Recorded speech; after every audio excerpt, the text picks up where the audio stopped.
returning to Christian's Sasquatch spot in the winter. Well, it's not winter, but it looks like winter. And we're making a day trip of it because we didn't want to dampen it. And here's Rio. He does this in the short sleeve shirts temporarily. And it's all white out. Normally you would see a couple of peaks over there. Anyway, just documenting where we're at and our progress. So we'll keep heading up here.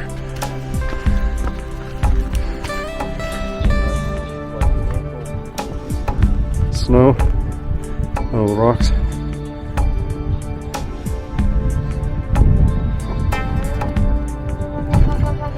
Yeah, I've been down this before. It was rocky, so watch out for holes, I guess, and everything.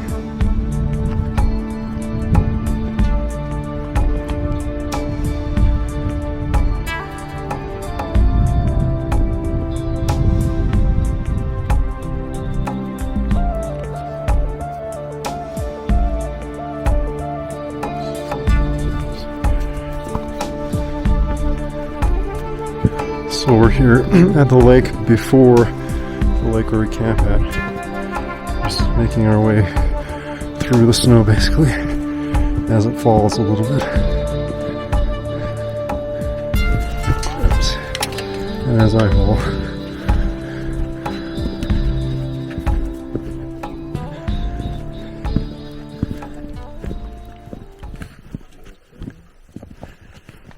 So someone apparently is actually camping out here in this weather, or at least their tent is here.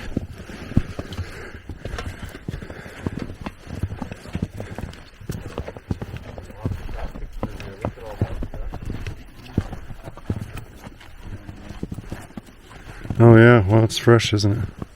That must be the people over there. Anybody bring a little broom, sweep off the top of this rock? No. I heard some. Ooh. Hello? Hi. Sorry, not trying to bug you. Howdy. Didn't expect to see you in. How many hundreds of people through the years sat right here and just like chilled. I think Dave was listening to Sasquatch Chronicles right there. He downloaded a little bit of. Dave? Oh, really?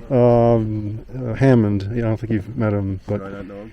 he like almost went out with you and something, but he's too short nosed or something.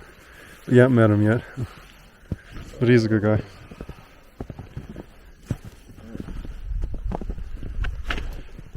So this is the inlet where he would hear like things up here, and so I was right here filling my water thing about 9 in the morning. Mark was napping, and I heard a knock like way up in there, kind of. So anyway, that's the last day. Well, that's the hill you wanted to go check out, right? Yeah. Right over there. Yeah. And this is kind of the way we go. If we jump the little inlet, then we can head up that way. And there's all these, what type of berry, I can't remember the name, berries that line that, and they were all picked clean, or they weren't developed enough or something. I'm trying to remember what they're called.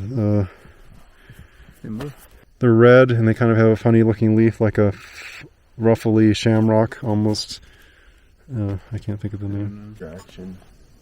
But in my opinion, there really is nothing that makes like a real perfect wood knot. Because it goes kabow! You know, it's like, Yeah. like in this type of thing. Pow! You hear it, and you're like, yeah, that's not natural.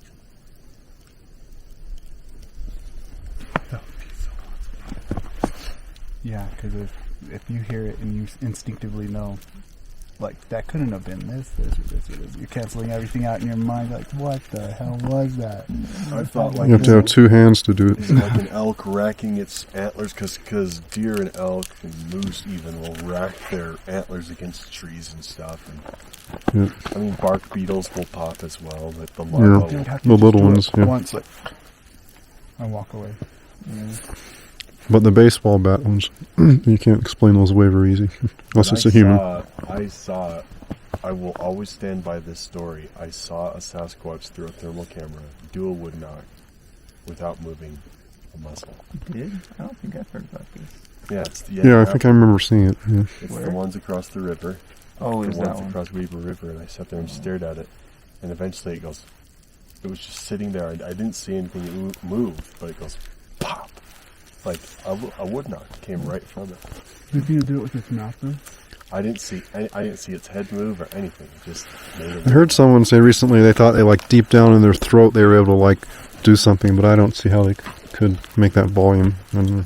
And then I heard when that one did the wood knot.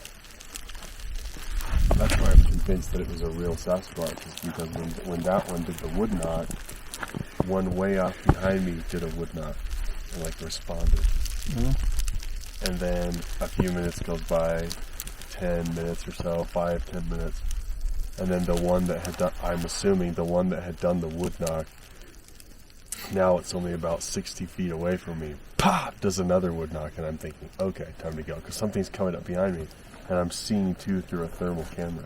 Mm. Gosh dang it, I wish so bad that I could have had someone there with me that time, because, you know, no one's going to believe you, because you don't have record. We should These go thermal back out cameras. there.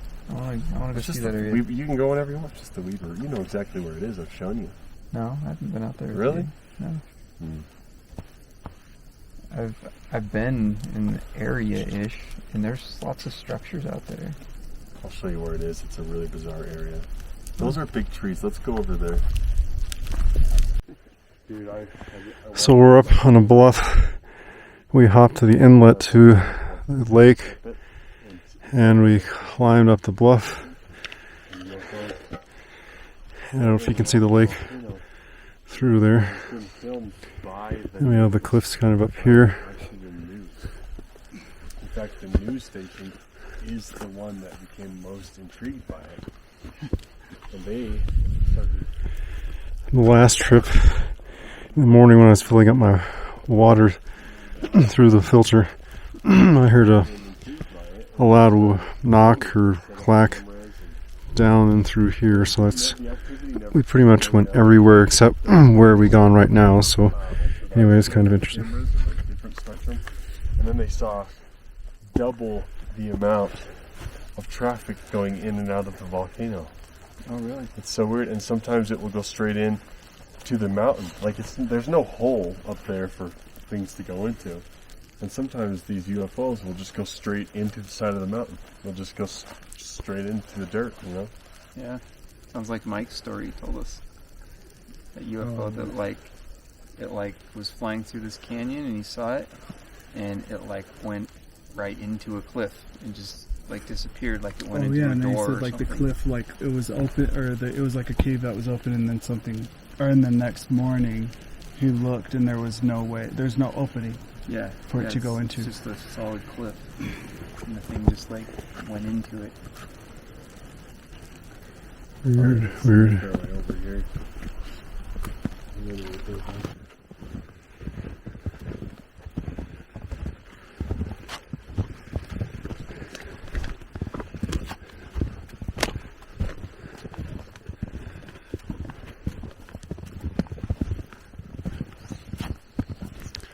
It almost looks like that's a little depression for water Yeah.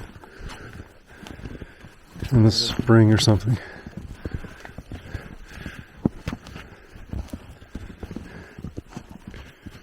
Probably just a little salamander pond most of the year. Yep. Or skimmer bugs, things. So it's kind of odd. We're still up on the ridge here above the main lakes. We're finding this flat area up here Yeah, where they could hang out. There must be, maybe it's just a runoff pond.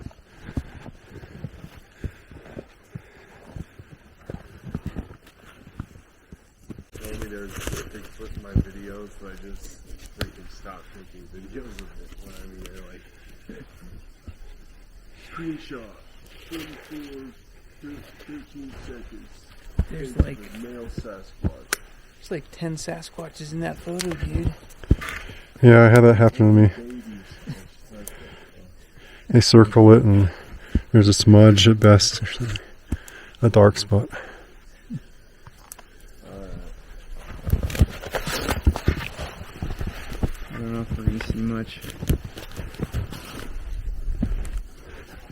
They're hibernating. There's a big fish in here. Nice.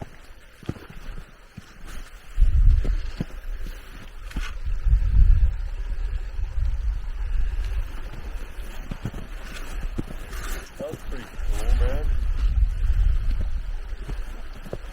man. I think I'm going to go through here. Less likely, I hope. Here, we'll turn this off.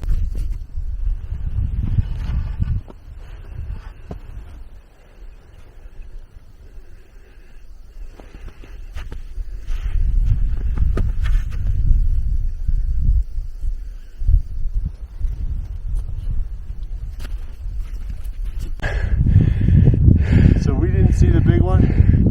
That's not where he's been seeing the activity, but I haven't seen it yet. I haven't actually been there. But yeah, there's multiple lakes in that one as well. It'd be so cool if that thing that's in between the water and the trees over there was like a giant hole. You see it? Yeah. I can't make out what it is, but that'd be so Yeah. cool if it was just If it just got up and walked into the woods. Oh man, that would be sweet. That would make my year. tall. Yeah, that'd be about perfect.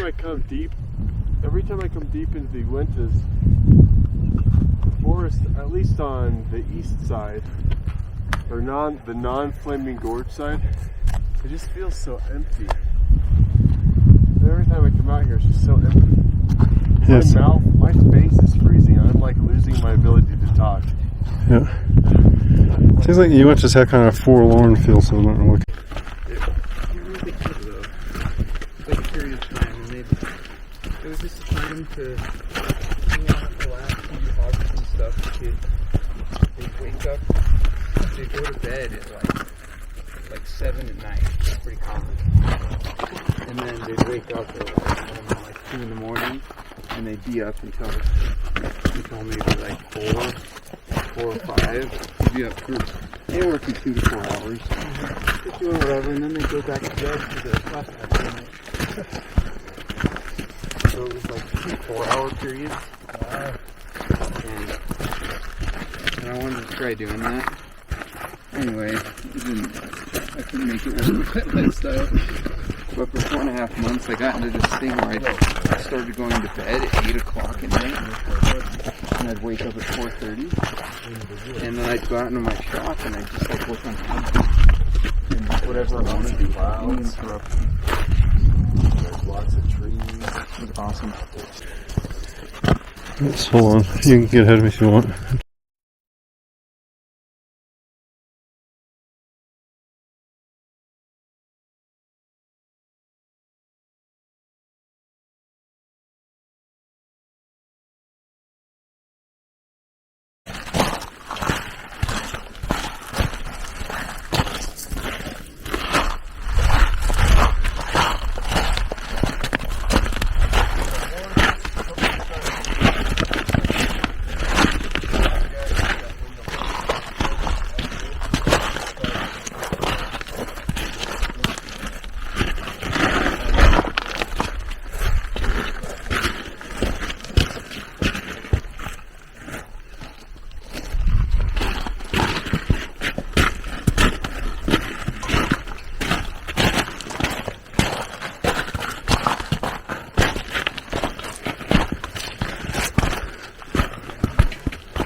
Trail for a horse.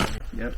And that means that Mormons colonized Nevada. So.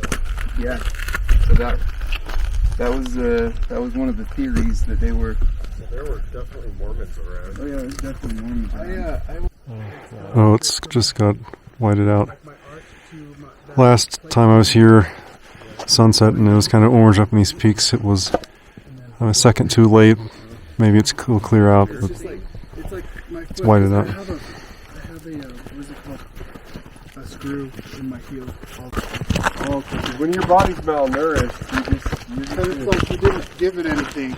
You're just like made it exciting. Do you need any food, Rio? I've got some more bars on me. I just want to go to Cafe Rio. I'm fine. I'm not even hungry right now, but Okay.